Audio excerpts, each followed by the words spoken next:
hello, and welcome to the Wild Wild West podcast. My name is Richie Ritchie of the MHRT Network.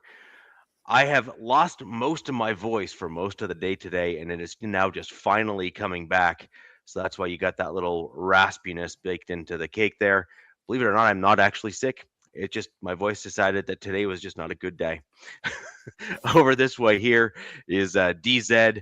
Uh, Representing his Los Angeles Chargers. And down at the bottom of the screen, trying to hide from the world in his camo as a Raiders fan, is Mr. Jack Kenna. I know I like to jest, but appreciate you joining the show here, Jack. We got a lot of stuff to cover on tonight's show. We've had obviously some very interesting games over the weekend here. Broncos obviously snapped their 11-game win streak with a loss to the Jaguars. I certainly have some thoughts on that. The Chargers won again on a little win streak of their own. So, congratulations to DZ and his team there. And Jack, your Raiders team, darn near beat the Texans. Dude, they almost won, like killed the nation with almost getting the win. Nobody wanted that. I could hear the screaming for the first time ever from Raider Nation saying, "Stop winning." Right. And it was weird. I could hear the chants, "Just lose, baby," and it didn't make sense to me because that's totally counterintuitive. But nonetheless, agreed.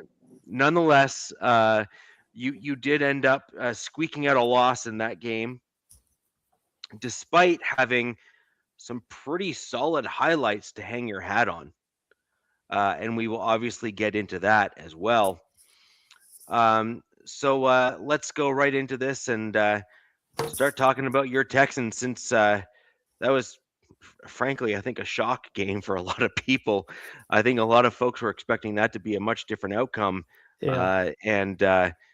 Wow, good job. Yeah, it was like a way bigger, difference of what I thought, like what everyone thought. Like, you're going up against the number one defense. And, Richie, you have a great defense. DZ, you have a great defense. And it's these Texans, they have the best defense.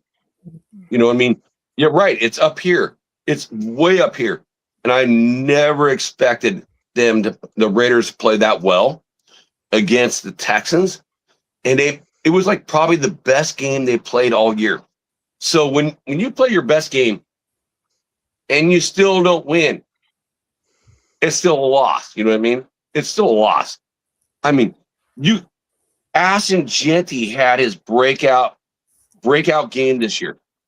I mean, 24 carries, 128 yards at 5.3 yards clip, 1 touchdown, and then 1 catch for 60 yards. This is the Ashton Jeanty, the number 6 pick overall that we've been looking for like this whole time. I mean, where has it been? This offensive line is that shitty, and it's still that shitty. It hasn't really gotten any better except for Rodgers. Rodgers had a great game. It's like zero pressures, no sacks, no nothing. It's what you see when you give your rookies a chance to actually play, and instead of this Pete Carroll mindset, old man Pete, non-compete type situations. And Max always does what Max does. What did he have? I think he had 1 sack, maybe 2. I don't know. Let me look at this shit. Actually, no sacks. It didn't matter because you know what? He put pressure on the quarterback. And so Geno actually had a better game than Stroud. It doesn't make any sense. I'm glad they did not win because you know what? They're doing everything they can do just to fuck up this draft. You know what? And next week, we play against the New York Giants. Ooh. New York Giants, they're trying to lose their games right now too. So it's going to make the difference of number 1 were number 2. And then, going into the last week of the season with the Kansas City Chiefs, you have no Patrick Mahomes. You got no booger eating Minshew. Now you're down to a third string quarterback on KC. And they just got smoked by Tennessee. I mean, think about that. Kansas City got smoked by Tennessee that the Raiders smoked them. I mean, that's only one of 2 wins the whole season. And Kansas City lost to Tennessee. And so it's like the NFL is trying to set my team up to failure, to fail. Like, you can't even fail to fail. You want to fail to, like, not get a good pick. You're going to set up to fail. We're going to see how committed the Vegas, the Raiders are to a top draft pick, especially these last 2 games. Coming off that game, how you guys played against Houston, should be interesting. The Giants and the I agree. The hapless Chiefs. I mean, I agree. This is we might have some. I mean, maybe Pete got word that he might be on the way out. Maybe he's like, well, I'm going to sabotage this if just try to do something. Because I heard, and correct me if I'm wrong, Jack, or any of the Raider fans in the chat, that the Raiders kind of went at the Texans a little different than they've been playing all season. I heard a clip of something. I don't know if that means they did something different on defense or offense, but it means they like kind of changed something up. Did you hear anything, Jack? Well, there's nothing new. It's like we do have a new offense coordinator, so Willie, and I thought he did like his best job, and Genty did his best job like for the whole season. Hey, Nav, okay, Richie, put this up. Nav, so 88 on the MEPS test is a good score. I mean, I don't know, bro. I'm like, better than me. So I'm happy. I'm proud of my son. He got up at 4 a.m. this morning, like to do those tests, and he came home like literally 30 minutes ago. So I'm happy about that. You got to buy him a drink on me, man, tomorrow. I can't wait. My son's going to be 21 years old. 21, so I'm going to buy him his first drink. So my son, Jeremy Kenna, salute to you, kiddo. You're going to buy your son his first drink. Please tell I am me going to buy not that naive. Well, his first Well, legal drink. no. My first drink legal. Yeah. I know he gets his own drinks. Okay. As being a college kid at San Jose State, I already know that, but from a dad to a son, fair enough. All that's fine and cool. It's just the way it was worded and phrased. Look, like I said on my 19th birthday, which is the legal drinking age here, when I was carded for the first time, I said to the lady, well, thank God you didn't do that a few years ago.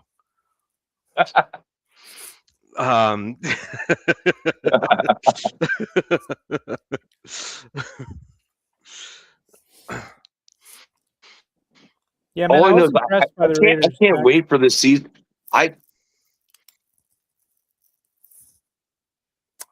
Technical difficulties for Jack Kenna.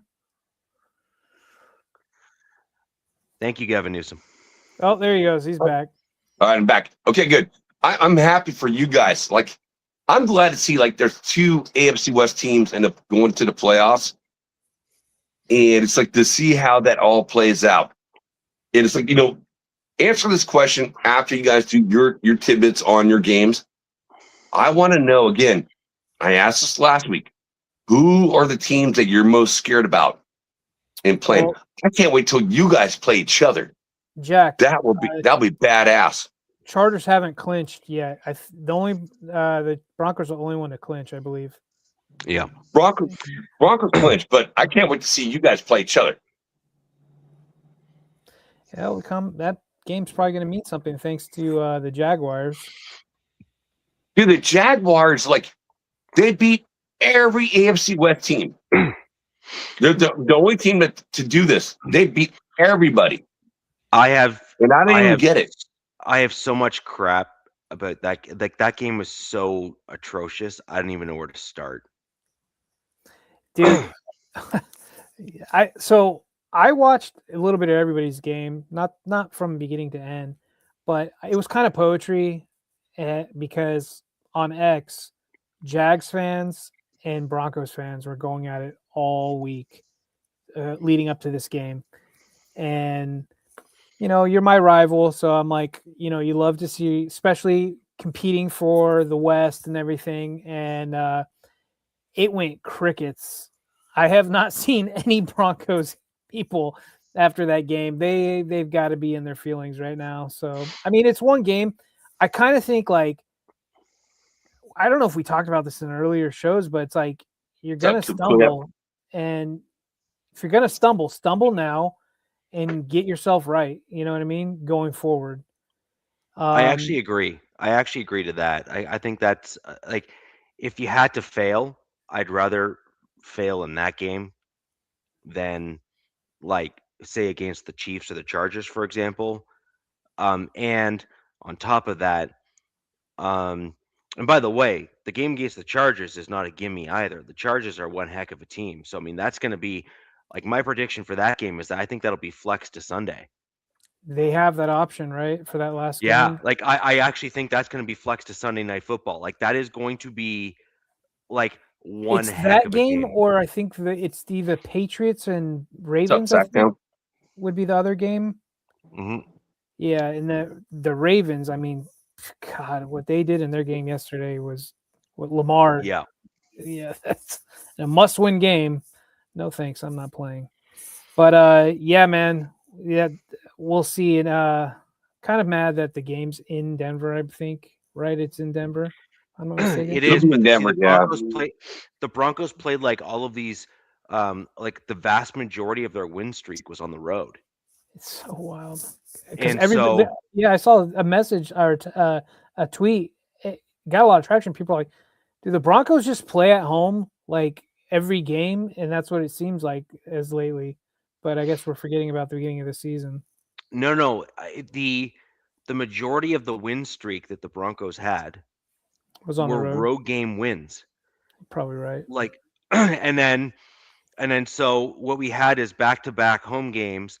Now we're going to KC, and then we're back at home to face the Chargers. Dude, and this KC team, completely effing different than they were 2 weeks ago. Oh my Right. goodness. I don't even know who this guy is. Shane Buckley or Buck, but I can't even pronounce his last name. Bukele. Dude, I'm just proud that you actually got an idea what his name is. He was signed off the Bills practice squad. I have no clue who he is. I didn't know he existed. And and then here, let's break this news for everybody in the chat, because I don't think Jack knew this. The Chiefs are moving out of Missouri to Kansas. And I saw the renderings. It's like all the new stadiums are just copy and pasting Allegiant in Vegas. That's what the new stadium for the Chiefs is going to look like. It's going to be a red version of Allegiant. Damn near looks the same. But yeah, man, it makes Dude, me all let's put a stamp on Allegiant on the KC Stadium. Allegiant. Well, and Richie too. Same with your stadium. Let's put an Allegiant on there. Put a little Raider symbol on that shit. I'm kind of sad because one of my bucket list items was to go to Arrowhead for a game, and I've never been to Arrowhead. Me too. And so obviously this is some years in the making, right? Stadiums don't get built overnight. So maybe next year I might have to go to a Arrowhead game sooner, make it out there. But let's make it a trip, fellas. We'll make a trip, all three of us. We'll have to see next year's schedule. So, just with regards to your game, Jack, and we'll kind of maybe move on to the Broncos Jags next, and we'll finish off with your game, their DZ. I saw, like, I have to say, Genty had, like, he looked the part kind of for the first time, I think, this season, arguably. And I also want to give some credit, is that young offensive lineman is looking okay. Rogers. Rogers. Finally. Get some play time. Right, but the next question here is, will the scheme that you're going to run in the future, which is obviously not going to be what you're running now, is he going to Obviously. be is he going to be well suited for it? Yes or no? And we just Well, we don't don't know, know. right? No, like We don't we just know. don't It's like know. Yeah. we We just just don't don't know. know. Right. And so He's probably gone. Richie. I'll say this: Pete's probably gone. So it's like it depends, like who they bring in, who's going to run, like be the head coach, who's going to be your offensive line coach. All I know is right now under Pete Carroll has not done anything. And it's like Pete Carroll's son, who's the offensive line coach and the running back coach. This is his first game, so it's like after getting rid of Chip, and we have our new offensive coordinator. Like he's not a new offensive coordinator; he's an old offensive coordinator. To do what they did against, I think honestly, Houston looked at his game as like, oh, this is such an easy win. We don't have to play hard. Well, that's your fault. You guys almost lost that game, and I would say this is probably the best game the Raiders played the whole season. Even versus the Patriots in game 1, or versus the Bears where they barely lost too. But that's on Houston. yeah, I think you overcame more adversity in this game to show up the way you guys did. Like you guys had a much steeper hill to climb, and honestly, like it was pretty impressive to see the highlights and stuff come up as I was watching the Broncos game and everything. Agreed, bro. I agree. So let's move on to the Broncos Jags. I don't even know where to start in this crap. So Yeah, that was a big loss. I predicted the Broncos win that game for sure. I think we all did, right? So I thought the Broncos were going to win that game, and this is now the Hey, second what's up, game. Rebel? This is now the second game in a row where I just have so many questions about the calls. Like On I what just side? don't, like against the Broncos. Like I don't understand. Like I You talking about the understand- reffing? Yes. Okay. Like I totally track that was actually pass interference in the end zone. Okay? Totally cool. I agree. No argument for me there. Okay? Yes. Totally got it. However, that Malcolm Roach roughing the passer that killed the momentum on that drive, like that was totally crap. Like absolutely crap. And the reason why I think it's crap is because he had one arm out to try to stop his weight from going on the quarterback, and he intentionally rolled off as soon as he possibly could as he was falling to the ground. And I initially thought that he actually launched off the ground. He did not. he moved and then went like this. He did not jump off the ground, and like he didn't like spear him, which is technically roughing the passer in today's NFL, which I disagree with, but it is deemed roughing the passer in today's NFL. So I thought that was absolute crap as a call, and I thought that killed momentum. And I also think that against mobile quarterbacks and other things like that, there needs to be some leeway given for their mobility for defenders to bring those quarterbacks down to the ground and allow themselves to wear out the opposing offensive line. And then there was the no call again on yet another arm grab on Pat Bryant. And then there was like, from my perspective, I'm head scratching here. A crown of the helmet hit on a defenseless receiver. Now, I didn't think the dude from the Chargers deserved to be ejected for a similar hit. However, the NFL set the precedent. If you lead with the crown of the helmet and you hit the dude as a defenseless receiver, they kick the dude out the game. So I'm we didn't trying have to anybody. understand. We didn't have anybody ejected. You're talking about Perriman from our last game? No, the game Or before.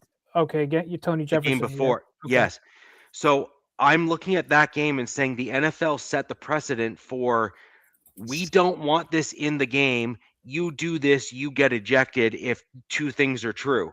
Defenseless receiver, number one, and then number two, if you lead with the crown of your helmet, right? And so my problem with what happened there is, first off, Pat Bryant got knocked out, like straight up done. And he was a defenseless receiver, and the defender led with the crown of his helmet. Like, I'm sorry, I don't understand. Like, I truly don't get it. Wait, You wait, wait, either wait, call it wait, one way wait, or wait, you wait. don't. Pump the brakes on that. You're gonna blame the hit instead of somebody else? Oh, the quarterback made an absolute retarded move there too. Don't get me wrong. Like, Bo Nix put his receiver in harm's way, and that is like Bo. Let's put it this way: Bo already let you know how he felt about what he did. If you saw him on the sideline, the dude was losing it on what he did to his receiver, and as he should have been. Okay, so like all things being said, however, my point here is this: the dude, the league either remains consistent on what their expectations are for hits like that, or they let the more aggressive play stand. The problem I have is they ejected the Chargers guy and they let the other dude continue on. You either pick one. You either eject the guy for doing stuff like that, leading with the crown and doing the thing, or you don't. You just got to pick one. You can't have these like willy-nilly, like, I think this or I think that. There is no room for, like, the defenders already have enough to try to think about. They need to get clear direction on what's expected of them. So right now the Chargers guy is probably looking in that, like, four-letter curse words. Like, like, how did I get ejected and that dude didn't? Yeah, I mean, I don't know. Sometimes I wonder if these refs played football at all, or they just learned to ref games, because you're wearing shoulder pads, you have a helmet on, and it's no matter what, the helmet's going to be in the way of everything, you know, unless you're like hitting somebody with one side. It's just, I don't know what they want. They want you to grab people, rip them down, or two-hand touch them. I don't know. I do see some egregious stuff, like you're talking about that Malcolm Roach roughing the passer. I'm not saying that's egregious. I didn't. I could see how it was looked at by two different ways, because believe me, I've seen my quarterback get sacked, I think the highest out of anybody this season, or one of the highest. And it's like they're really looking to see, like, body on body, like, instead of, like, I'm like, if Roach probably would have leaned his body one way and kind of went at him sideways, they probably wouldn't have called it or something. It's really weird, man. And it's not. Yeah, I don't know about you guys, but I'm kind of an old school mentality. Like, for, like, guys like, Rebel and Nab that are in the chat right now. It's like the Soul Patrol. Just take guys out. It's like, NFL is not the NFL was then. It is now. It's like, I mean, they're trying to and take. I get it. You're gonna protect, like, your best players, like, and I will say this, DZ, it's like, after concussions for, like, Junior Seau, it's like, I really respected that player. I really respected him. It's like, getting those head to heads, but at the same time, like, dude, it's a fucking game of football. It's like, it's a game that's meant to be played hard and, knock each other out. And that's what you do. It's like, that's why, Richie, I sent you that picture, that video of Steve Atwater today. I'm like, man, I wish that guy was a Raider. I'm like, this dude is like 205 pound, just knocking down, a Koizé from the Kansas City Chiefs at like 250 pounds. I'm like, he just fucking just shut his ass down. That's the type of football I like. So, No, but see, my point here is simple. I agree with you. I actually have no problem with these aggressive hits. I actually think that I want to see them come back to the NFL to force these quarterbacks to actually, like, read the field, learn how to throw a ball properly, all those sorts of things. I want that to come back, right? Because I think we're going to end up, as a result, what's up, seeing Pena? better. I think we're going to see better products on the field if we allow those hits to come back. However, my point is this: the NFL is saying we don't want that and we are penalizing against it. What my issue is, they're not penalizing it like evenly across the board when these things happen. DZ's team over here, dude got ejected for literally what was like damn near the same hit on Pat Bryant. Like very, very similar. Very similar. Led with the crown of the helmet, defenseless receiver. Now, the angle of their bodies may have been a little bit different and all that kind of stuff, but the point is, it's what are the two things? Crown of helmet, defenseless receiver. The defender knew the guy was defenseless because he had his back to him, and he led with the crown of the helmet. It's super simple. The NFL has already said that needs to go, and they ejected a Chargers player for it. My point is, you eject a Chargers guy for it because you want it gone, then you need to eject the dude from the Jags for the same play. Okay? Or a very similar play. You need to officiate with consistency, if but for nothing else, but to send a very clear, very straightforward message as to how you want the safeties to play, so that they get the message and that hit is removed or gets edited out of their playbook. And if you don't, then you're going to end up with a bunch of safeties and linebackers, for that matter, pushing the boundaries because they want to try to get away with it. Right? So, like, you either are okay with the play or you're not okay with the play. Pick one. But don't start officiating this like willy-nilly, Chargers guy bad, Jags guy good, because Jags is this great story and we want the Jags to continue to win and do all the things because, Duval Jesus. Jacksonville Jesus. Whatever. I go Duval Jesus because, it is what it is. But it's like, it's stupid. Like, the NFL is literally selecting like the winner like they do in the WWE, and they're calling plays, it seems. It's just, you're saying it's too much parity in between ref No, crews. it's not parity is my point. Oh, not enough. Yeah, okay. There's not enough parity. That's the point. Yeah. Yeah. And by the way, what Nab just said right there. Jack, and by the way, my comment holds true for what I see with some plays that are not called on Max, as an example. I'm seeing his jersey. I'm seeing his jersey get pulled back, and in every game that I've ever seen in most NFL games, as soon as the jersey gets pulled like that and there's that stretch on the jersey, that's a flag 100% of the time. I don't know. Something I've been noticing. I agree. It's like, Go ahead, Jack. Richie, like, there was an arm thrown around him and grabbed the opposite side of the jersey and hold him. It was not even a holding call. It's like, the refs were bad, dude. I wish Guru was on here for this show tonight. Because, I would love to ask him a lot of questions. Benito had two of those as well, where his he had his, like, where his shoulder pad was, he was pulled back like this, like with one arm by the other dude. No holding call, nothing, zero. And it's just like, it's so egregious, like it's so in your face that we see it. Like it's on, like it's like right there. It's like, I'm sorry, come on now. I mean, we'll get in my game. We'll get in my game later, but the Cowboys O-line, first of all, they're pretty decent O-line, but they were holding quite a bit, and it took Khalil Mack like all the attention to get, like, he was like, look, and mother effer, he's holding me, like, and it took him finally to kind of like, this is what I hate, that the players have to resort to basketball or soccer to get attention of the refs, to be like, look, dude, this is obviously illegal. I mean, I've heard you can call a holding play on every play, right? But it's pretty much. Look, Stinson just said it. Yeah. Yeah. It took forever just to get that, and it actually negated a Cowboys touchdown. But I've seen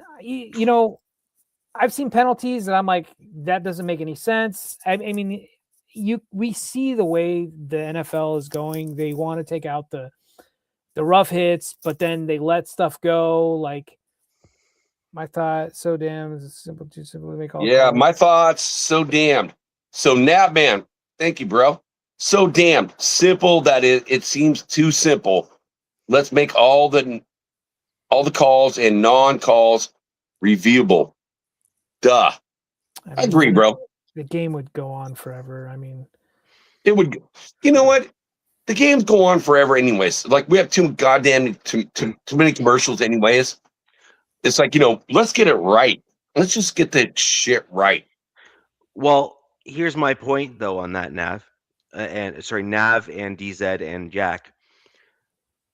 Why is it that New York can call in for some calls and not for others? Like, what's the point?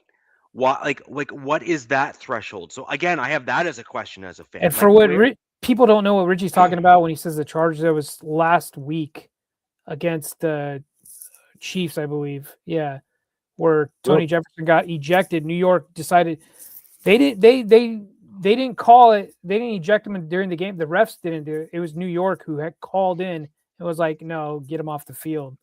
Correct. So, And that's what my point is, which is like New York calls in against Jefferson and it's like, hey, no, the ratings on the Broncos game and Jags game's going real good. Just leave that guy in there. We're gonna go ahead and keep these ratings where they're at, man.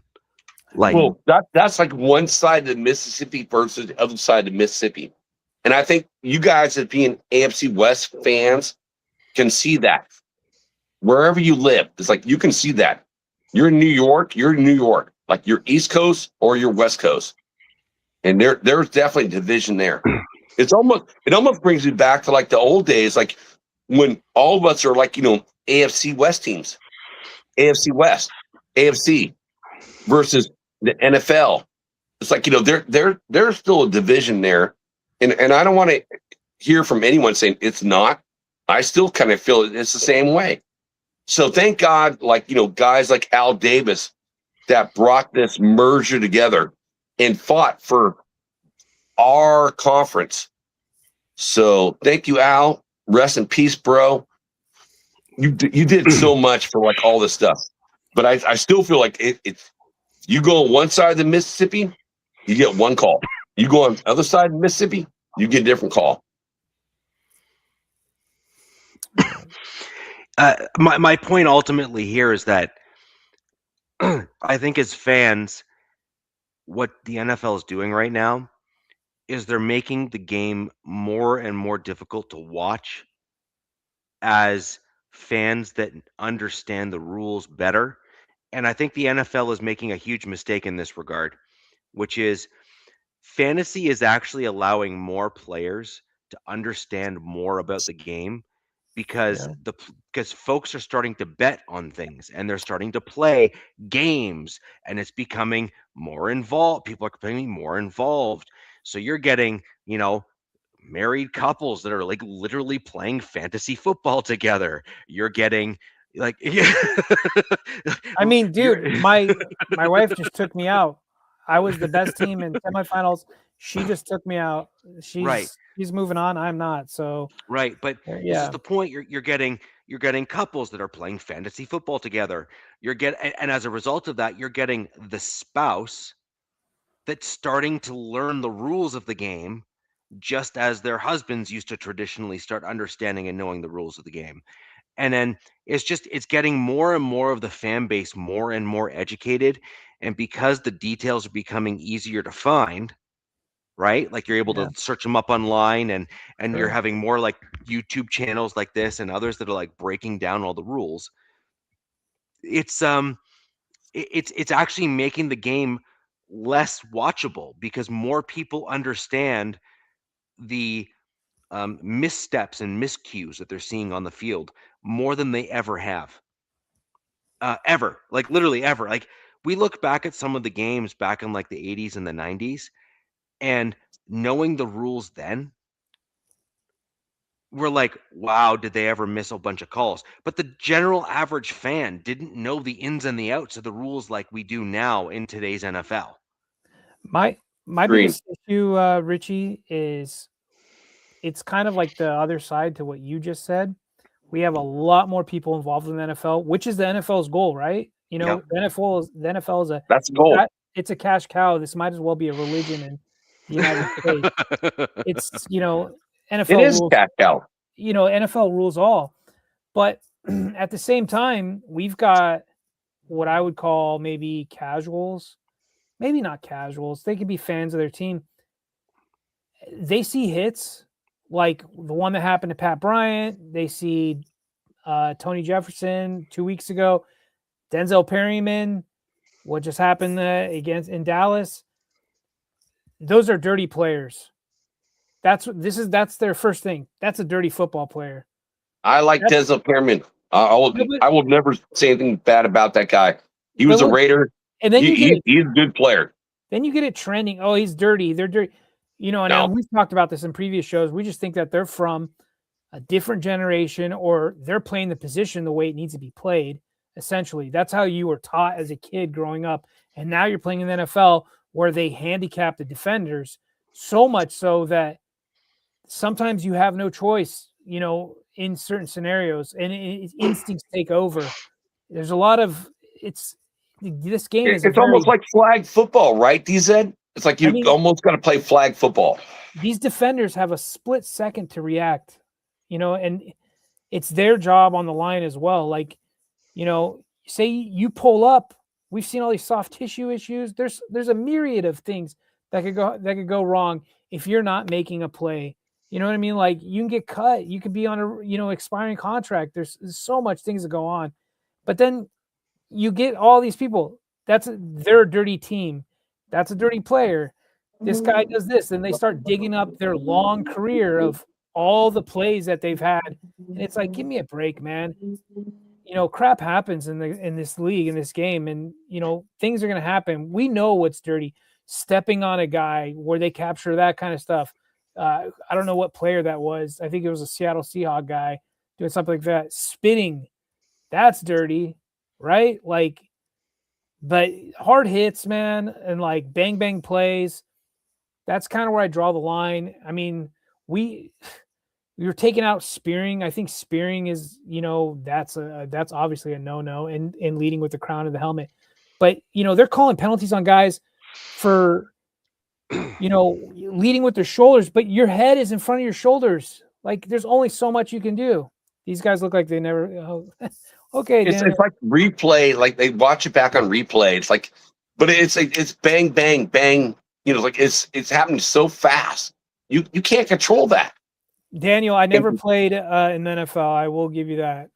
All right. Well, none of us played the NFL, but it's like, it happens so fast. It's like, if it happens, it happens. I'm not going to have an egregious, like, to any player that, hits somebody, but it happens fast.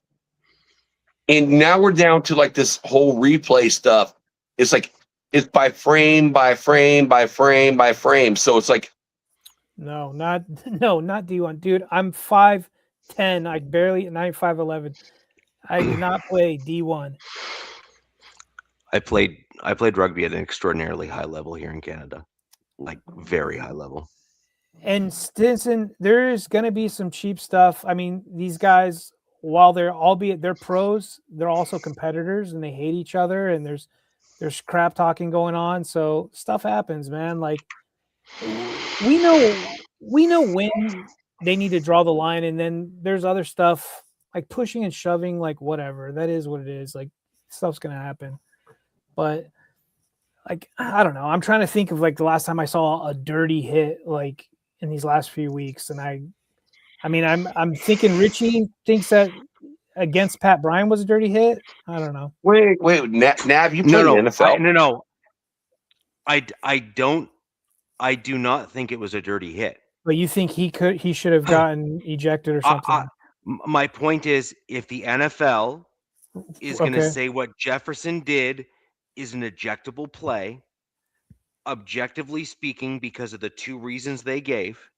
Again, I'm not saying I agree with it. I'm saying the NFL has already told us what they think. Yeah. New York called it in and said, make him gone. And the two reasons they gave: number one, defenseless receiver; number two, led with the crown of his helmet. That's it. Yeah. Right? And so my point is if the NFL says if a twofer exists, dude gets ejected, and that's the criteria, I'm only as good as the information I have as a fanalist here, is both things were true in that hit against Pat Bryant. Why wasn't it called in? I mean, and to and kind I'm of not saying I agree. I'm just simply saying they already set the precedent. They already said what they expect. go back to the Tony Jefferson, after that play, but there was a previous play where he lit up another guy, and they were forcing a lot of incompletions, and so I think it was like his second one or something, or he hit him, and maybe this one there was too much helmet involved, but that could have been the reason for them wanting to get him out. Someone monitoring, like, oh, he's playing the game a little bit too fast, too rough. I don't know. Something. Look, I could say a lot of stuff, but then this channel would be monetized, right? So I'm trying to watch my P's and Q's here. We all know we're not really big fans of the way this league is going, and we get it. We understand. I think I said this a long time ago. I feel like they want this to be like the European version of the NHL. European version is less fighting, it's more scoring. You know what I mean? They want it less hits. They want this to be higher scoring. They Everybody, want more whiz bang, yeah, more whiz bets and bang, stuff. whiz And bang. Hey, DZ, are you a hockey fan, bro? I got to ask this question. Like, for my girl Blue. My girl Blue, I know she'll probably be watching this stuff later on. Are you a hockey fan too? yeah, Washington. And Richie, are you a hockey fan? I know you're a football fan, but as a Canadian, I'm like, I never heard you talk about hockey, so I'm just curious. I mean, as a Canadian, I know all the rules of hockey. I watch it when I have to when it's on TV, but I don't actively seek out watching hockey. But it's like I don't think you understand here in Canada, like even here, if you have a town and it's got more than like 500 or 600 people, It's probably playing in the United States somewhere. there is a hockey arena in that town. Yeah. Okay, like they got a gas Right? station. They have a gas station. They have like the corner store, and they have a hockey arena. Everything else is optional, but those three things they have like for sure. And so hockey is very much like the sport here in Canada. Like it's not even close. I mean, I've said this. I don't know if I think, in my opinion, and look, opinions are like assholes. Everybody has them. But hockey to me is the last like pure sport that they haven't really butchered yet. And that's probably why it's kind of lower on the totem pole with other it's not promoted as much, but it's still a great game and I love it. I usually, once football season kind of winds down, I get into hockey mode. But since the Chargers, Oh, DZ, me too, man. It's like now, this Lou Richards. That's what 99% of our conversation is. It's not about the Raiders. It's about hockey, and and Richie, like your guys, and Bill, hockey. So it's like, dude, hockey is a great sport. I wish there was like more hockey players in the NFL and like that the mindset. You're not going to get it. Yeah, well, okay, I'm not going to get it, but it's just my opinion. That's a pure sport. Pure. It's fun. Definitely fun. Yeah. So my general takeaway was we had some good plays in the game. The Broncos had a few good things that we did overall. The defense really did struggle though in this game, and this is where my concern was, is that we lost Brendan Jones. He's a tremendous safety for the Denver Broncos. And Vance Joseph did not adjust well on the defensive side of the ball.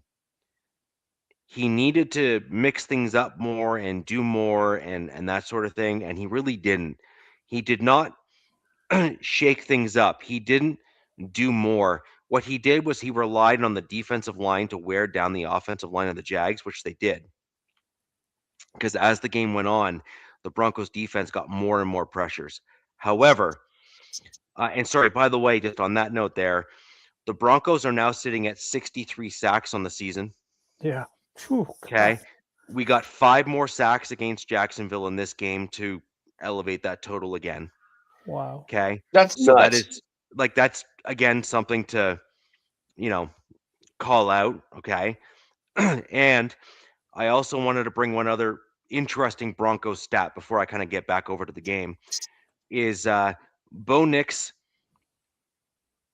is 244 passing yards and 2 touchdown passes away from being the third player in NFL history with 3,500 passing yards and 25 passing touchdowns in Wait, each in of his history first or Broncos history? no, in history. In Holy shit.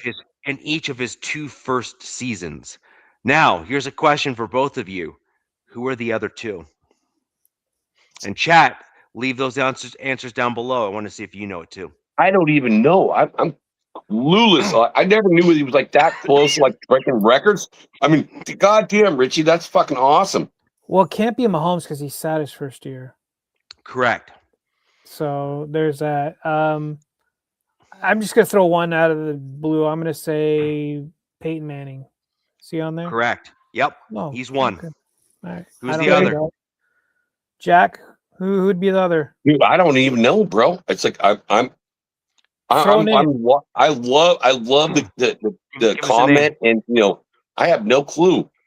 I'll just dig one out of my butt. Dan Marino. I don't know. No. Okay. Justin Herbert. Oh. Damn. Oh, Herbert. So Justin Herbert and Peyton Manning are the other 2 that have those titles or the aura around them that have I done think what they Bo do. Nix, he's gonna have a really good stat out of the wins for his first 2 years. He's right up there with Mahomes and everything else with Yeah, the win stats and all that You sort of always thing. up there with John Elway and Peyton Manning Yeah. for like being on the team. No, like Bo Nix win to loss ratio is insane. It is. Like it's insane. Like right now he's sitting at 12-3. Right. Last year he had a 10-win season. As a rookie, he had a 10-win season, and then now he's already gone above that in terms of win number. So he's got a remarkable win to loss ratio as a The only young other guy that I can think of that compares to would be Mahomes, but then Mahomes has that asterisk that first season he sat the first season, so he kind of had that Yeah. runway where he kind of came into the league and kind of did that, right? And then even though Herbert started his second game or whatever it was, they didn't have that many wins. No. So anyways, I just thought those are some interesting stats and numbers and stuff to bring up on the show after the Broncos lost to the Jags. Are you concerned at all about your defense? I am actually, yes. I will say this, I would have never ever thought that Trevor Lawrence would have went 23 36, 270 yards and 3 touchdowns with a 115 quarterback rating against the Broncos. I'm like, Richie, I see your defense is the best defense in the NFL, period, bar none. I'm like, I was kind of shocked with that. No, Jack, I was shocked. Who did you say, Jack? I said 23 and 36, 279 yards, 3 touchdowns, and he got sacked 5 times and still had a quarterback rating of 115.4. I'm like, I was like, wow. I'm like, we talked about this before. It's like, the Jags beat every team in the AFC West. Thank you. So they are like a team to watch out for because you just don't know what they're going to do every Sunday. I was about to say it, but he was talking. Jack, I was trying to figure out who you were talking about, but when then you said the 5 sacks, I put it together. And thanks, Nav. He's Trevor Lawrence, fastest keys east of the Mississippi. Yeah. But I'll tell you this, man. Liam Cohen, like coach of the year stuff, you can make an argument for like 10 teams. You can give it to Sean Payton, you can give it to Vrabel, you can give it to whoever. But what he's done in 1 year, like they were 4-13 or something last season, and what their record is right now, and what they just did against a top 3 defense in Denver, and then I don't know where the offense ranks, but it's got to be pretty decent as well. that's my coach of the year right now. They are playing really well. They've swept the West. They beat the brakes off of my Bolts. And look, I could make up excuses, and I'm not going to. I think my Raiders played, the Jags better than both your teams did. Probably you're probably right, Jack. But I do not want to face them in the playoffs. The Chargers have to do everything. First of all, they're not guaranteed, but once they get in, do everything you can do to not play the Jacksonville Jaguars. That would be great because for whatever reason, they seem to be a very complete, balanced team, passing, throwing, and then their defense seems to be pretty solid as well. But I asked you about your defense. You've played two pretty, competent offenses, and your defense has given up 30. I think it's 30 plus points in each back-to-back games. Yes. And, Yep. I mean, going forward, you've got the hapless Chiefs, and then you've got my Chargers, and that'll probably be a gritty game. So I was trying to say I wouldn't be concerned in your defense if I were you. I am. But, playoffs, it's a different beast, so you never know. So what my issue right now is that Brandon Jones is not guaranteed to come back in 4 weeks. Okay. He's got a torn pec. It's got to heal properly. He's got to recover properly. And even with the extra buy in there, like let's assume we win out. Okay. Cool. That's going to only give you that one extra week of rest. And so you got like 2 games. So he missed this game. He'll miss the Chiefs game. He'll miss the Chargers game. And then he'll have potentially maybe that 1 week bye. And then he'll be back maybe. But my point is that's a maybe. He may not actually be back this season. The Broncos actually lost a guy who was being groomed on the practice squad. The week that Brandon Jones got hurt, the week after, immediately after, the Broncos lost him off the practice squad. Now, PJ Locke is a great player. Don't get me wrong. He's a good dude and great depth for the team, but he's not Brandon Jones. And PJ Locke has some weaknesses that got exposed last season. And there's a reason, the season before, sorry. And that's why they went out and got Brandon Jones, who was an upgrade over PJ Locke. And so my Broncos needed another guy at the safety position to act as depth.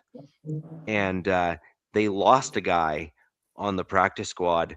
I want to say to the Patriots or to the Packers. I can't remember who. It was one or the other, I think. And he got poached. And that's the problem is that, we should have potentially elevated him or done something to allow him to stay on the team and do what we need to do. Your team has like 1,200 players that are like UDFAs that make the roster. So it's like, that's something that we all want.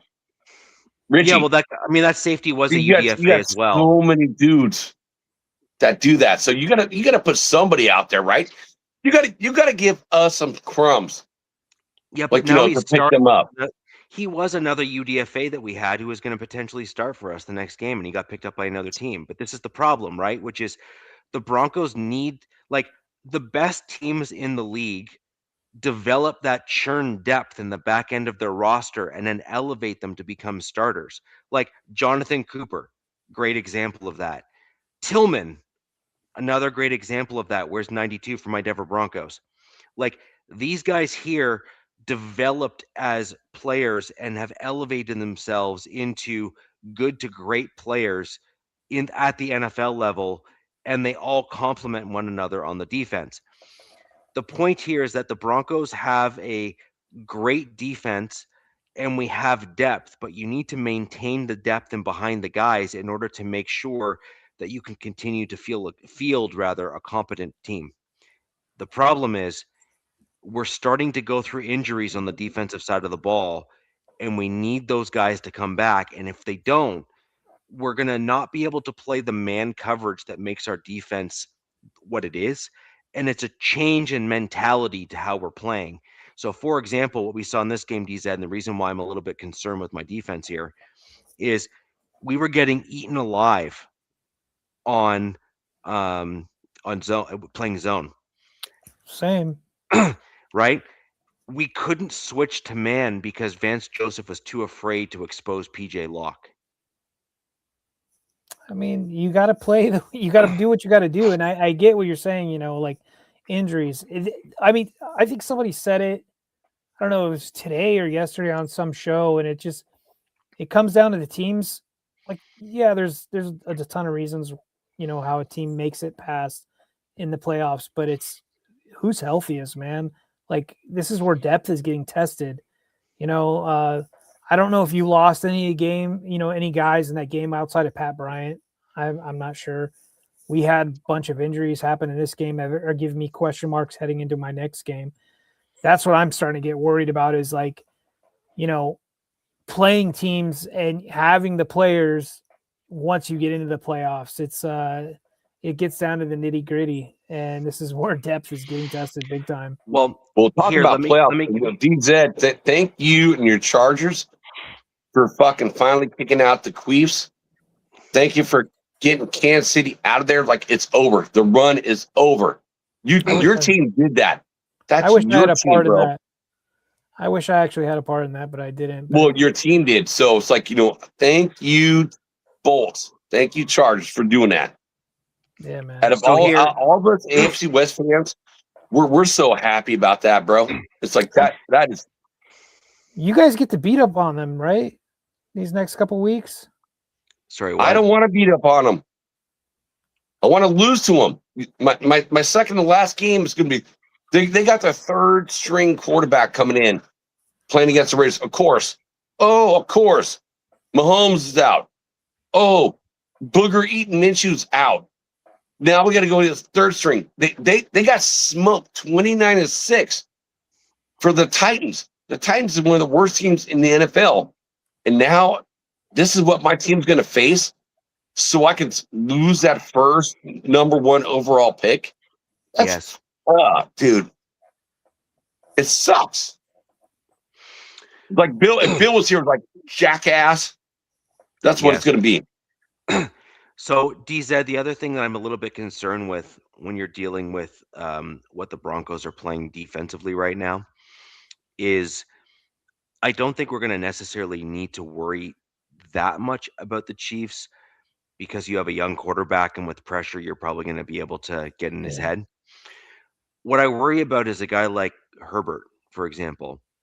So Herbert is no dummy. Herbert is a very good quarterback, and I mean like top tier quarterback in the NFL. Yeah, he's definitely the best quarterback in the AFC West for sure. And if you have a guy like Herbert, he's going to be able to pick apart the zone just like Lawrence did. And what you end up with the zone defense like that is because you end up with a lot of space. A couple jukes by a wide receiver can take for example, poor tackling, which is what the Broncos suffered from in that Jags game. You can have a 4-yard pass turn into like a 15 to 25-yard run, like after the catch. And that's the concern that I have, is that if we start seeing more stuff like that with my Denver Broncos making bad angled tackles, et cetera, the Chargers game is going to be a difficult one because you have a few competent receivers and more importantly, your quarterback is better than Lawrence. Well, look, oh God, I just lost this. I forgot who the coordinator's name is for the Jags. He's obviously gotten some traction. Obviously, the success the Jags have gotten for head coaching gig next year. So wish him luck. But the one weakness that the Chargers have, I mean, they've got a few weaknesses through injuries and such, but the one big weakness, in my opinion, as a Chargers fan, is our offensive coordinator, Greg Roman, which, we'll see what the Broncos, I mean, that's in 2 weeks. We'll see what they can do. But, our luck against the Broncos has got to run out sooner than later. We've had, I guess, the Knicks era, right? I think he's 0-3, and now this game's going to mean something. But I have to.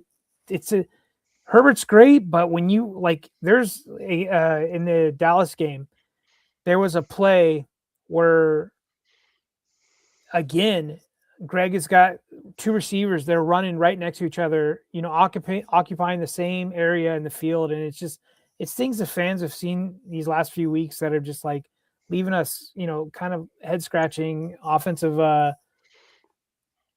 Oh, sorry. I have the game on next to me. Something crazy happened. But anyways, Okay. because that game kind of means something for our division. We need the Colts. I believe we need the Colts to lose. Or Chargers, my Chargers. Yes. But yeah, I see what you're saying. Dude, the Jags are they're playing really well right now. And we played the Cowboys. That defense was hot ass. I don't know how you feel about this, but it's starting to become a growing, conversation in Minter and hiring your defensive coordinator to come over here. I mean, how do you feel about Minter? I love him, but he has weaknesses, and one of them is the team that Richie's team just went up is Liam Cohen. Liam was with the Bucks last year, and the Bucks absolutely smoked us last year. He had no answers for him. And then this year we played the Jags, early game in Jacksonville. So that was an early game on the road, already a strike against you, right? And play the Bucks, and they routed us, I think 35-6 or something. Just beat the break off of us.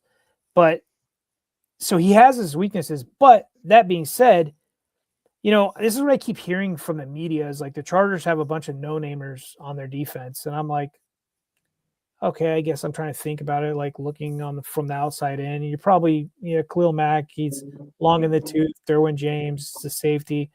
It's probably right, but he gets the guys playing for you. I don't want him to leave, but Jim has said since day one that he wants to get him a head coaching gig. Where that's at, who knows? Now, a fan that I know that was at the game this last week got Minter to sign his daughter some merchandise or a hat or whatever. And he said, please don't leave us. And he's like, I'm not going anywhere, bro. So that could be just coach speak, but I hope he sticks around for the year 3 under Harbaugh. That'd be great, and not move on next year.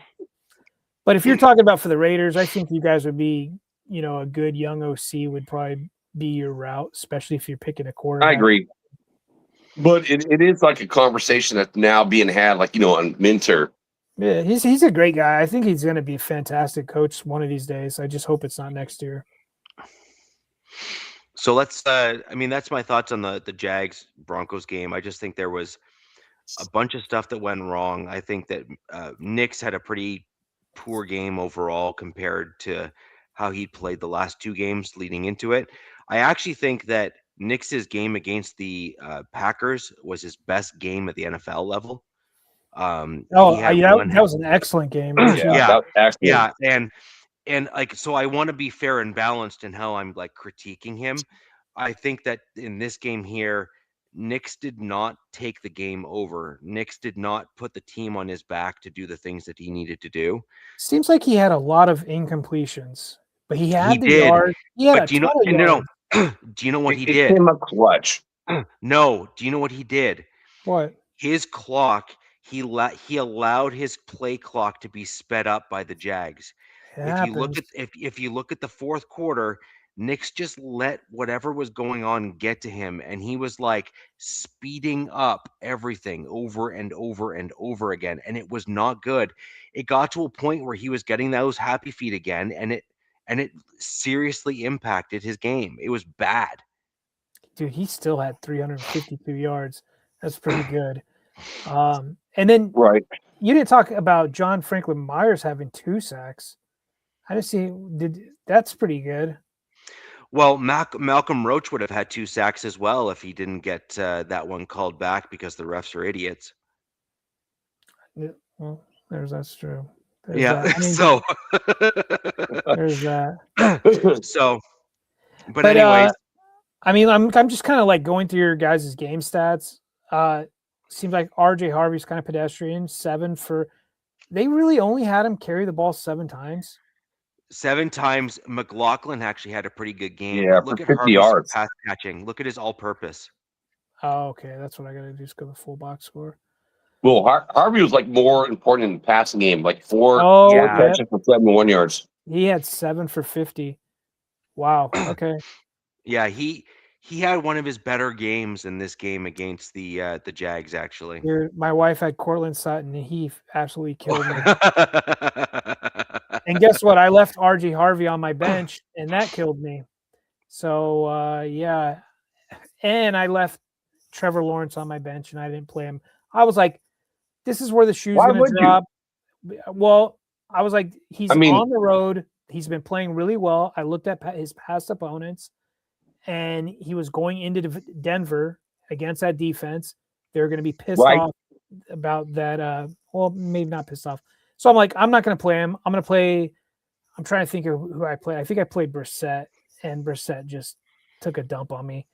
And I think in fantasy, Trevor Lawrence had like 30 points or something. And I'm just like, oh my God, give me a break, dude. So yeah, Cortland Sutton must have had like almost 30 points too. He was killing it. He had some good points. I dig in my app, but yeah, it's over. It's over for me. And then I was playing. I know we're getting off topic, but I was playing Coach Defense. We all know Coach Defense, and he had his quarterback. He had his quarterback get knocked out of the game. Right? I think he had Jordan Love. Only got him like 3.5 points or something, and he's still gonna beat me because the rest of my team just decided to, just not. They knew it was semifinals as well, I guess. So, yeah, man, I'm upset because I was trying to go for back-to-back championships because I won that year. Yep.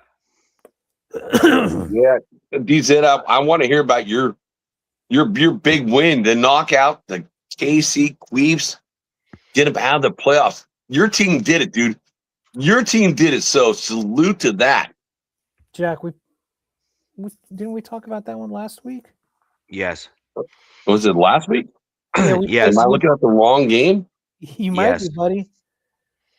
We played the Cowboys last week. You played the Cowgirls yesterday.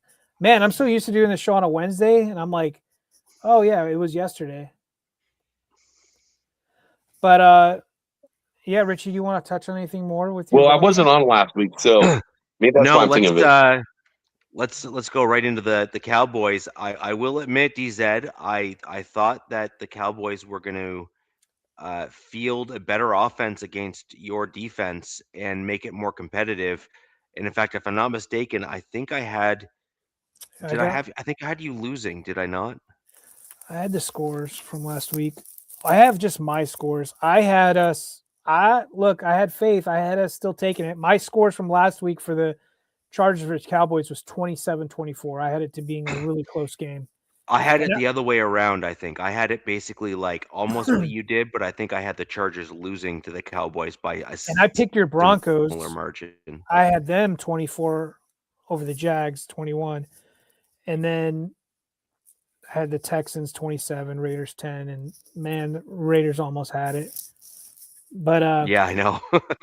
This game, I was kind of nervous about this game going into Arlington, but there's a caveat to that because the Eagles played on Saturday night, and the Eagles essentially knocked any playoff hopes for the Cowboys out by their win. So going into this game, I'm like, hearing how Brian Schottenheimer, the head coach for the Cowboys, was, how he was talking. He's like, we're still going to play, blah, blah, blah. We're still going to, give it our all. And I was also really nervous because the Cowboys on defense didn't have their D tackle, and his name is escaping me. They got him through trade. I think, Quinnen Williams. Quinnen Williams. Yeah. He was coming. Yeah. He was coming from a beast, dude. And he was trending to play, but then all of a sudden a neck issue popped up. I guess that was going along with his concussion. So he didn't play. And I think the fact that they got knocked out of the playoffs might have had something to do with them not playing him. They're like, nope, just kidding. He's not going to play. But this game started out and it was a shootout. Like the Chargers defense, I was like, oh God, back to your old self, because they ran primarily zone, just like you were complaining about your D coordinator. That's just Minter's MO. And the main reason, like they mix in man, but the main reason that they don't go to man is, as much, they don't have that lockdown cornerback that the Broncos, have with Surtain, where they can run man on one side primarily, zone on the other side, or something like Yeah, but that. Moss is a man guy too. He's freaking awesome in man coverage overall. Like he's very good. Is he a liability? No. Okay. He gets picked on because he's on the other side of Pat Surtain. But That's if you true. look at his pass breakups and his completion percentage, his completion percentage when he's thrown to is like 40%. I mean, so he Yeah, just had a rough, he's handsy though. He's handsy. he just had a rough game, I guess, this last game. I don't think so. He had like 2 or 3. He had one penalty or one big catch, and then he came back and had a pass breakup. So it says, let's see, look at this. Dude, he had a sack? Yes. Oh my God. It's so it just shows 2 pass defenses, and he had a QB hit and a and a sack and a tackle, 2 tackles for loss. Okay. So then I want to see, because he got some penalties called on him, I think. I don't think in this game, no. Jaquan McMillan had some bad plays against him. He gave up some big ones. Well, I'm pretty sure I remember seeing something with Moss, and like he gave up a touchdown or something. And anyways, Well, Jarwin had a great game. 5 tackles, 1 assist, 1 forced fumble. But anyways, the only reason why I stepped in there, DZ, is that Moss is often looked at as like the lesser than older brother. Mr. Wheezy, don't forget it. I swear to God, if my kid that I don't have strikes out, I'm gonna beat his ass. Now the question, Mr. Wheezy, is: do you recommend the metal bat or the wooden bat? I like the wiffle bat. The metal bat or the wooden bat, because really it's personal preference. But anyways, every week we get somebody that comes in and just I know they just talk about the looks. They're like, I think we have some guys like, you have a good skull shape. I'm like, what?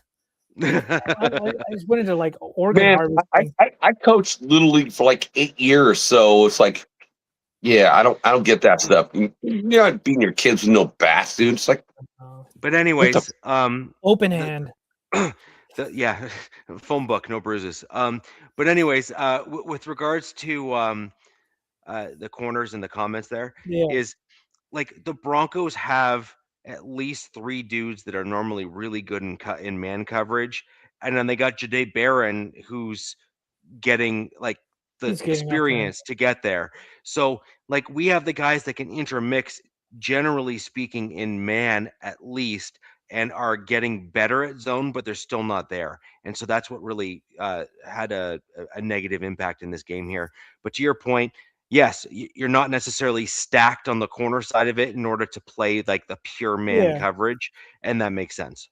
So going to get the Cowboys in the first half, this game was looking like it was going to be a shootout, and I'm like, here we go, because I think I was sitting there in like the first quarter, and I'm like my wife, I'm like, I haven't seen one negative play that the Cowboys had. And then I was like, oh, he overthrew a receiver or something. And I'm like, okay, there we go. That's fine. But like damn near the whole first half, Dak and the Cowboys could do whatever they want with no response from the defense. They looked damn near unstoppable.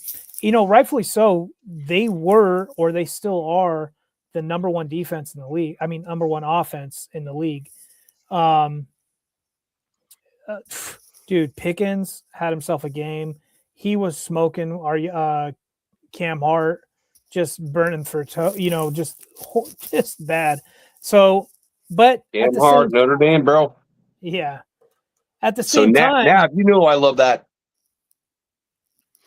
at the same time, on the plus side for the Chargers is Justin in the offense. They were answering right back with their sustained drives. I'll just go back and look at the first half. It started out with a touchdown from Dak to Ryan Flournoy. Then the Chargers answer back with a touchdown from Quentin Johnston from Justin Herbert. Oh my God, Justin put that in the best way. I think that was a one-handed catch from Quentin. And then the second quarter was a field goal by the Cowboys, held in a field goal. That was good. Chargers answered back with a touchdown. Then another touchdown by the Cowboys. And then Justin Herbert, they call it the electric surge. It's our version of the tush push. He gets into the end zone through the tush push electric surge. But so I'm like going into halftime, I'm like, this is going to be freaking shootout, and it's going to be whoever has the ball last, essentially one of those games. Well, Jesse Minter and the defense must have made adjustments because the Cowboys didn't score for the rest of the second half. And the Chargers ended up winning this game pretty handily, 34-17. Held them in check. Now, there's two sides to this. Is the Cowboys had nothing to play for after that.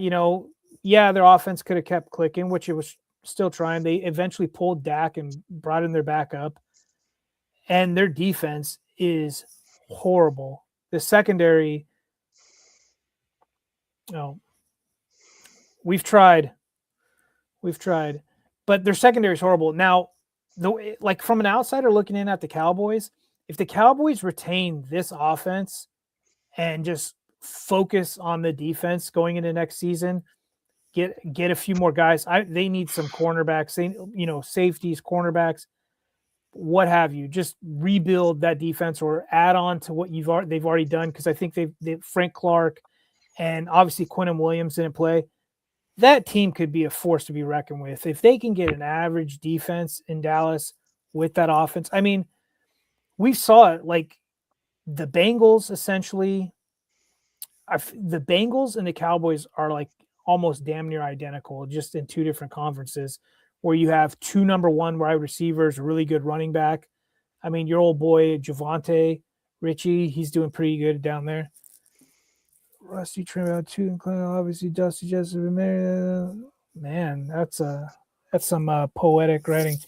Anyways, just some quick stats. Low key Chargers on a heater. They've won their last 7 out of 8. The one they did lose is the team that Richie's team just lost to. Herbert, I will say, as a Raiders fan, I am looking forward for you guys to battle it out in the playoffs. That'd be a game I will watch. That's gonna be smoking hot. I hope we 2 don't see AFC West teams.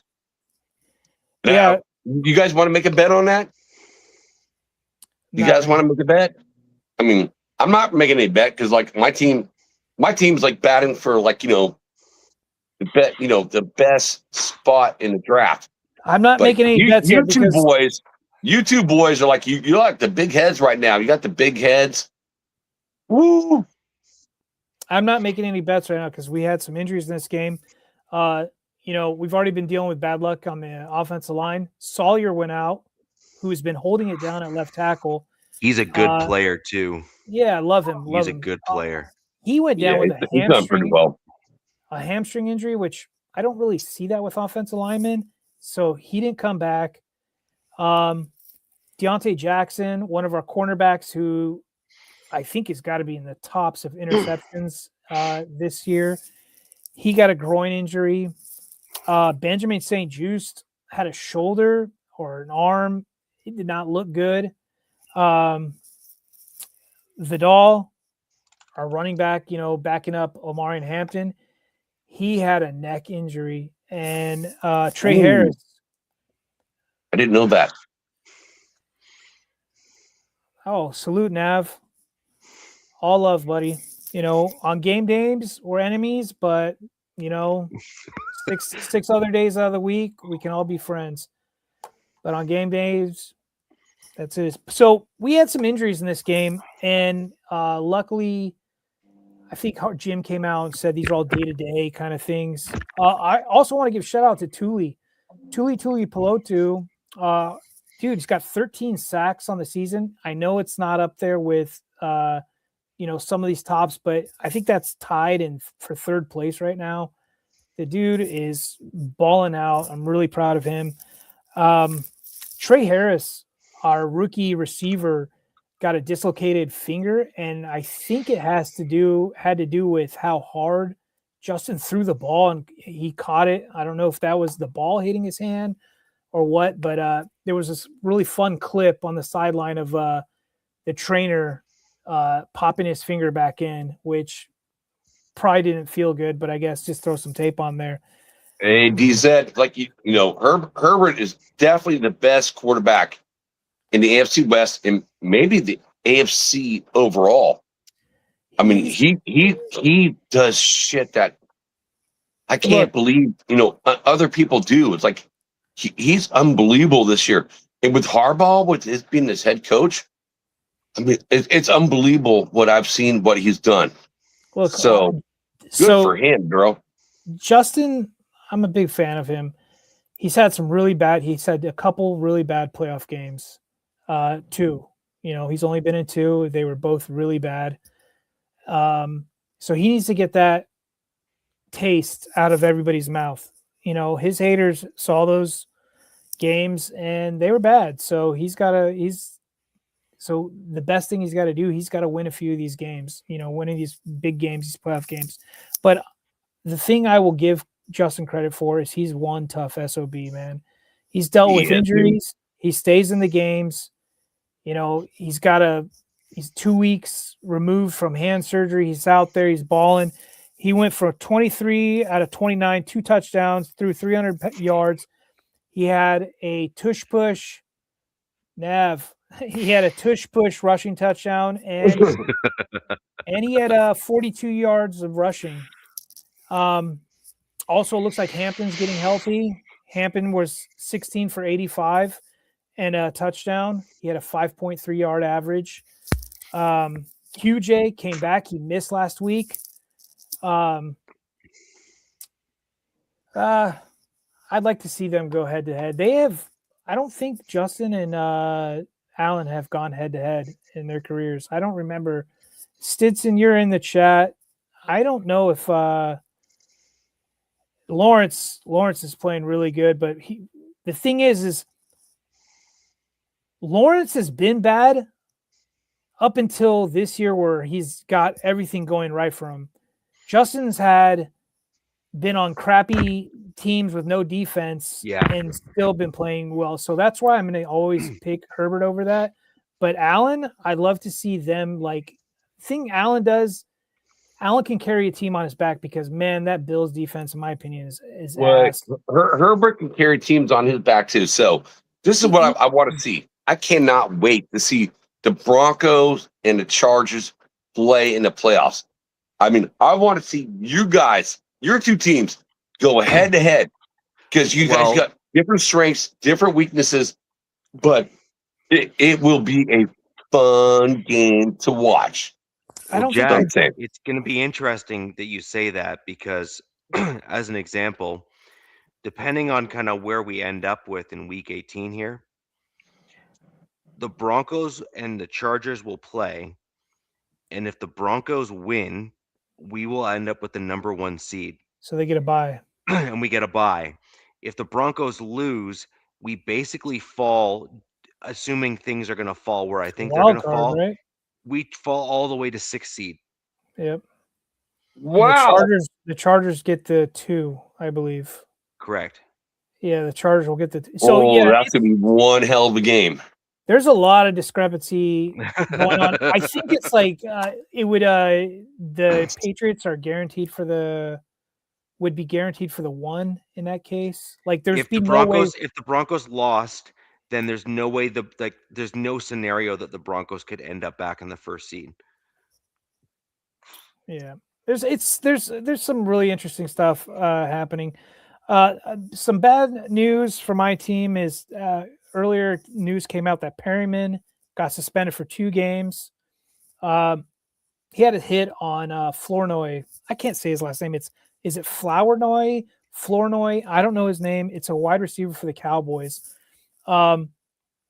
He was Dak threw this ball kind of over the middle, but you know he was running over the middle, kind of threw his ball behind. Flournoy reached back for the ball, caught it, and then at the same time went to his butt, and then Perryman just hammered him while he was on the ground, and they called it, I guess, helmet to helmet, or they say he has a history. He's been in the league for a while. He's dealt with suspensions and fines in the past, so he's going to appeal it, but it's really bad timing, especially with the games coming up.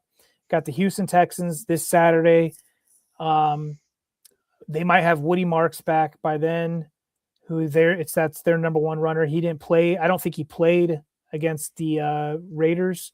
I think they have their backup in there, Jawar, whoever. I don't know his name. But and then we've got the Broncos with RJ and their group of guys. So really can't afford to have Perryman, because then that'd just be really thin at the linebackers. This is an interesting one. Probably. Do you want me to go over the stats comparison, because it's super fascinating? You might be surprised. Sure. Okay. Bo Nix has more completions than Herbert this season. So I have 2025 direct compare side by side, like A and B. Bo Nix has 551 attempts to Justin Herbert's 480. Justin Herbert has a slightly higher completion percentage at 66.5 versus Bo Nix 63.2. You're basically talking a pretty much statistical tie once you factor in number of attempts thrown. So they're like even all the way down. Bo Nix has eked out, again, based on percentage or throws. He's at 36.08 and Herbert is at 34.91. And then Herbert has the next two: yards per attempt 7.3, and touchdowns. Herbert is one more TD than Bo at 25 versus Bo Nix is 24. And then where Bo Nix, believe it or not, is actually statistically better than Herbert. He has 10 interceptions to Herbert's 12. Oh, Herbert has a lot this year. Yeah. And then Bo has only been sacked 17 times to Justin Herbert's 49. Okay, that last number, say that again. Right. There's a huge difference on offensive line play between Denver and the Chargers. Yeah, dude.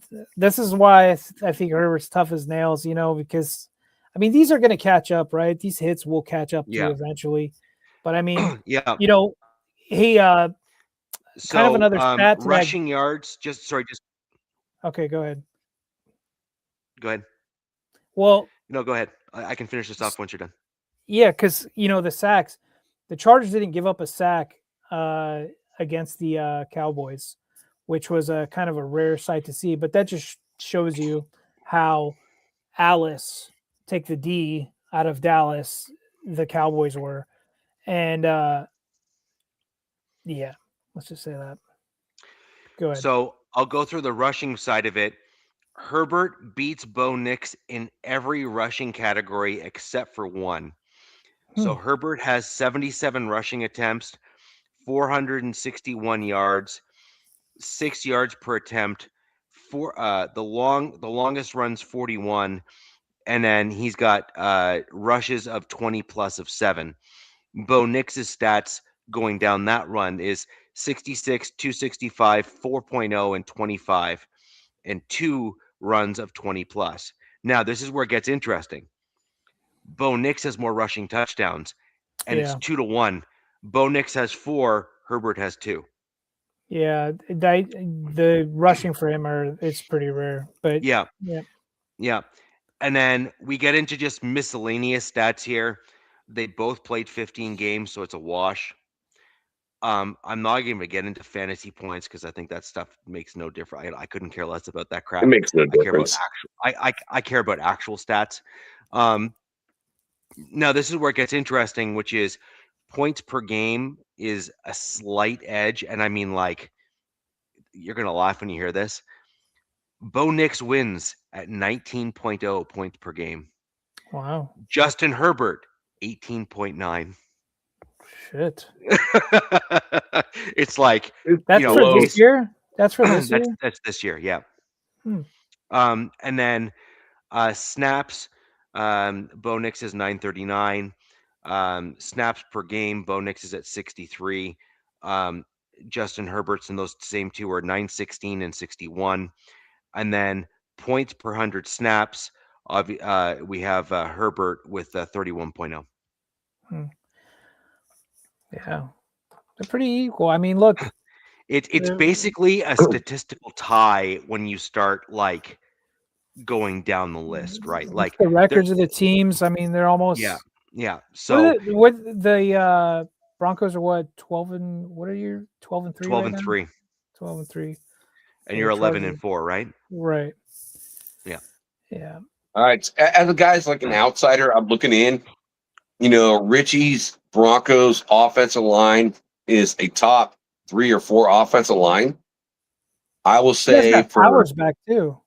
Well, wait. And I will say, DZ, your team, you got a better quarterback.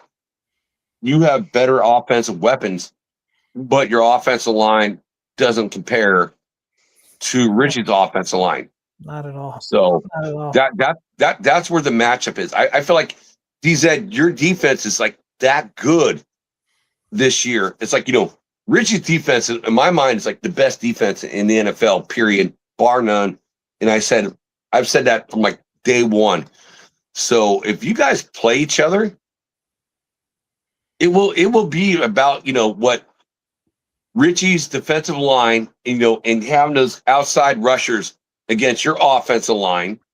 And it would be, what Amari Hampton, who, my God, he's better than Harvey. In my mind, he's better than Harvey.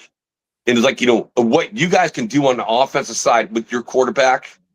Because I said this, you didn't see it. I said Herbert was the best quarterback in the AFC West, and I believe he's actually the best quarterback probably in all the AFC. Well, so I mean, as Nav brought up earlier, he is. I think Nav had a. What do you say? Josh Allen is 3-0, but he said college. That doesn't count. But I guess I don't remember the Chargers playing the Bills. Maybe they did back in 2020 COVID year. That's what, and then another year. Nav obviously likes Josh Allen. I love Josh Allen. I root for the Bills when my team's not on. But look, yeah, we want as a Nav like me. If we don't want your teams to win, we want an outside of the AFC West team to win. So the thing about Josh Allen is when he came into the league, does nobody remember him coming into the league? He was bad. He was bad. And then, which is making his story pretty cool because he's now really good and he can carry his team on his back and do all that thing. I don't think Herbert's ever been bad. He's had bad games, but I don't think he's ever been a bad. No, he's had one of the best statistical trajectories outside of Patrick Mahomes, because where Herbert has struggled is obviously getting to the playoffs and winning playoff games. Winning the games that are really important. Yeah. And I don't know if anybody will catch what Mahomes has been able to do, to be honest with you. Yeah. That's damn near impressive. And I mean, Mahomes gets a lot of slack, but speaking of the Chiefs, for people in the chat who don't know, the Chiefs who play in Missouri, Kansas City, Missouri, they will be moving to the state of Kansas. I thought that was really interesting. The Chiefs are moving, and I don't know. I saw some people in there like, oh, I think Nav said he's like Arrowhead isn't special or anything. I have read probably like 20 Chiefs fans that are like just reading through some comments and stuff. They are pissed. They are livid about this.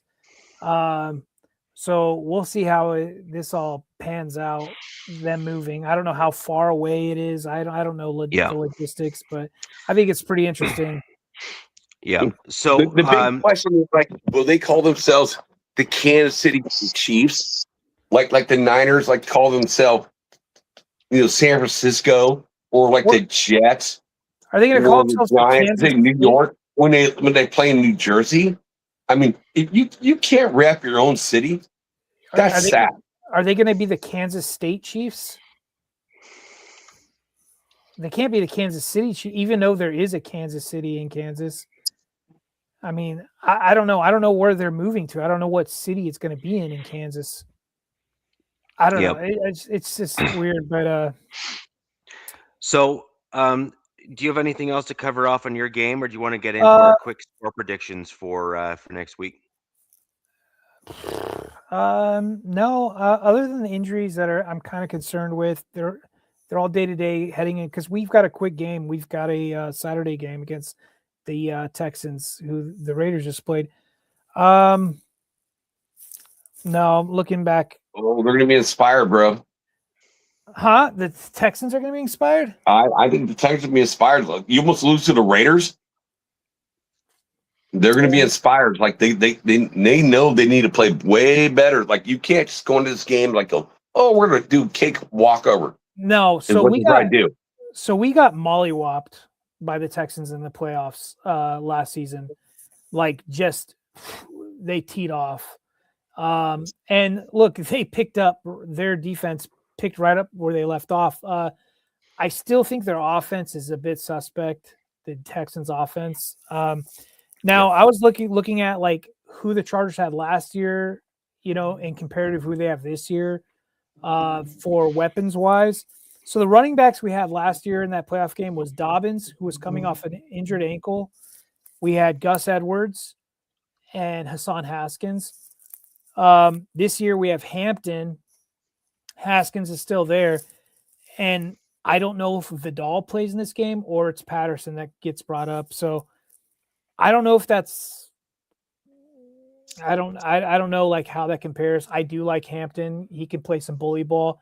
None of those guys last year in that game could do anything. And then wide receivers we had last year was Ladd, DJ Chark, Darius Davis, QJ, Disley, our tight end, and Fisk. That's what Herbert had to work with. This year, he has, or I'm projecting into this game, he has Ladd, QJ, Keenan Allen, Trey Harris, Oronde Gadsden, Will Disley, and KLS. Fisk is on IR. So I think it's better receivers, worse offensive line. So yeah, this game will be interesting. Merry Christmas, Willie Wayne, and good night, man. Hey, what's up, Willie Wayne? See you, brother. But yeah, I guess we'll just get into the score predictions. This is in SoFi. For the record, I've already listed my predictions in the private chat. Private chat. So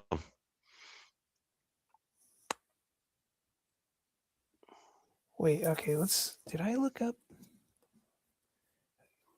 Jack, do you want to go?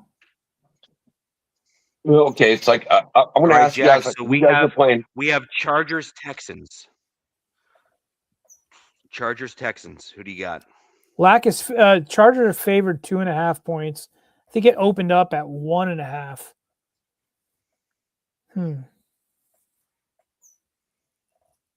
I'm taking Chargers. You want to call your score, or I'll call it for you? Are you talking to me? Yeah. No, you can go ahead. I'm just looking at some stuff. I think it's going to be like 26-23. I think the Chargers are going to win. The Chargers have a lot more to play for. I know Houston has a lot to play for too. But after seeing this game, if the Raiders can do this, I know your team can do this. Were they sleeping on you guys? Like, what do you think they? Oh yeah, they slept. They slept on us. They did sleep on us.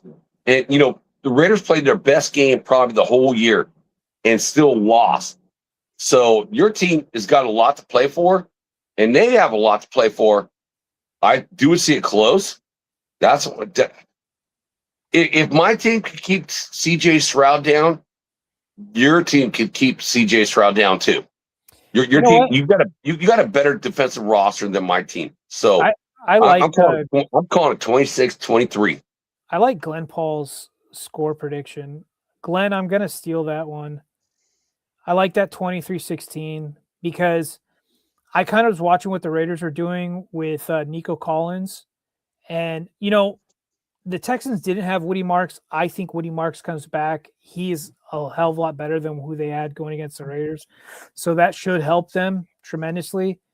But I like that score, Glenn. I'm going to take that. I think that's going to be my score, 23-16, 23-17, 23-16, something around there.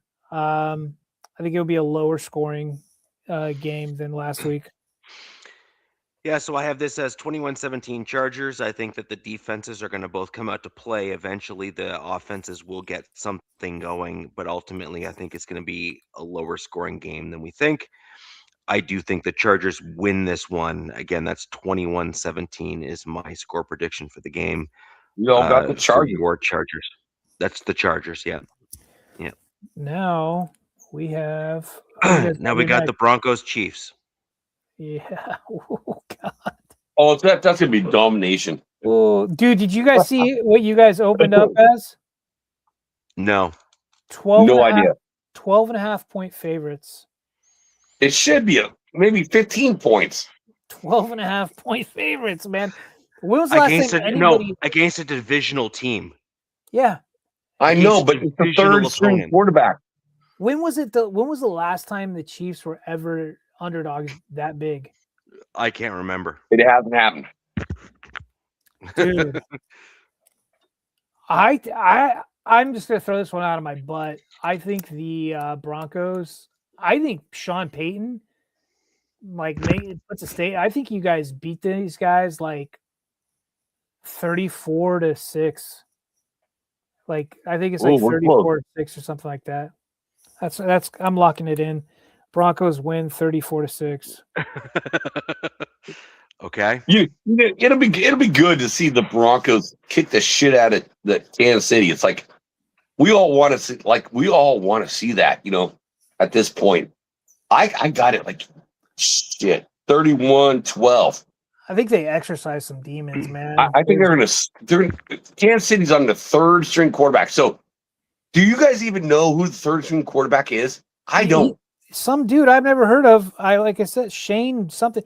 Look, it was evident in their last game. Okay, after the Chargers game, I saw all the injuries that the Chiefs miraculously had these guys. Because, when the Chiefs were winning, they rarely had injuries. Their guys kind of would just, they're day-to-day, they're limited in practice, and then they're good to go. You had 6 or 7 guys. I don't know the exact number. We're nope, they're not playing next week. And then do you think that the Chiefs players, after getting blown out by the Titans, are really ready to suit up and go against the pissed off Broncos? No. The Broncos have something to play for. Dude, there's going to be some business decisions are going to be I want made. Alex on this show next week just to talk about this shit. I mean, it's going to be a fucking domination show. Fucking Richie, you're I'm sorry. I apologize for the swearing. You, Bill, Spence, and McDungus and everyone else, it's going to be a domination. It's going to be a straight up domination for the first time in a long time. And I'm glad to see it happen. I'm glad to see it happen. So, I mean, I think this is going to be 31-10 Broncos. That's where I have it. Now that's what I think it's going to be. Now I'm going to give a different score prediction for where I want it to be. I want this to be a 51-point game for my Broncos. And I want it to be 51 points. That's my magic numbers. Smoking. And in addition to that, I want to see this be a 9-sack game. You might see that. I mean, I don't know who they've got on the O-line. That ain't gonna happen, but They had like 3 backups when we played them. I don't know what their O-line was looking like against the Titans. Look, I know the Titans get a lot of crap. I think their defense is a lot better than what they're giving credit to. But nowhere near on the same level as the Broncos. Now, if the Broncos do go in like smelling blood and wanting blood and, want to, like just kill somebody, this can get ugly quick, like very quick. Oh, like man. I could see this being like a 3-sack game for Malcolm Roach. I could see this being like a 2-sack game for like Benito and like a 2-sack game for Cooper. Like that's what I'm saying. Like Richie, would that break the record, like for all-time sacks, if you got that? I gotta sneeze. 72, I think, or 71. So if it was 9, yes, we would be one above what the max is right now. If we had 9. That's nuts. That is nuts. They don't really have a running game. Like Pacheco and Kareem Hunt really aren't that good. I mean, Travis Kelce probably out there. I think that they just start pulling guys and throwing backups in there, essentially. You know what's kind of crazy, fellas? It's like, if Kelce retires and stay with the Swiftie, then he gives back $17 million in salary cap. It's like, I almost want Kelce to stay for another year. Yeah. Versus retire. Just eat that cap. I think the Chiefs are 40 million over. Yeah, 40 million over. 40 million over next season. Yeah. So Jack, we may as well just go right into your Raiders. This is my favorite game, by the way. So we got Raiders Giants. Oh, Jack, dude. I regret to inform you that my score prediction for your Raiders versus the Giants is 25-20. Raiders win. Richie, I'm just going to give you the bird without giving you the bird. Wait, what did you say it was? 25-20? 25-20. I don't want this. I don't want to win. Absolutely 100%. I don't want to win. I want a loss. It's not because I want, I ever cheer for the Raiders to lose, but it's this time of the year. It's Christmas, right? All I want for Christmas is the first pick in the draft. And both teams suck ass. It's like what quarterback's going to suck ass? I think, I think the quarterback is better than the quarterback that I have. So I'm going to call it, Raiders 20, because I'm going to root for the Raiders to lose. Raiders 20, New York Giants 22. Close, because, they played this game well against Houston, but I cannot root for a win at this point in my time as a Raiders fan. I want that pick that bad. This game's weird. Because I can see it's weird. I could see when one team takes over in the lead, I could see GMs call down or try to get a hold of the head coach, be like, you better not effing try to win this game. You better pump your brakes on this, man. Because the Giants really don't need that pick where they're kind of at, but the Raiders kind of want that pick. You want to still stay in the running for that top 1-2 pick, right? 1, 2, or 3 pick. And the Giants don't need a quarterback, but like I said, I've seen this scenario. I think I said it to Nav on his channel where there's a scenario that I've heard being floated around that the Giants could, if they got to be able to pick Mendoza, that they would pick him and trade Jackson Dart because they would go after the guy who is more in a pro-ready style and who is a bigger stature quarterback, better arm, and trade Jackson Dart. And I've heard the same thing with Miami. It's like, if Miami loses and the Raiders win, you can get Ward with the second, a second rounder. So I keep hearing the same stuff, like the same talk with these quarterbacks. I'm like, yeah, I don't even want it. I just want. There's probably going to be a new head quarterback. coach. There's probably going to be a new head coach in New York next year, right? And Yep. New York would trade up, like, to the Jets would trade to the Giants because they got all those draft picks. They traded Sauce Gardner. They traded a Quentin Williams. So they got all these picks. Yeah. So they would move up to take a quarterback. So what's so attractive? Well, they're going to pass up the Raiders. For the Raiders and the Giants is you've got a top pick, right?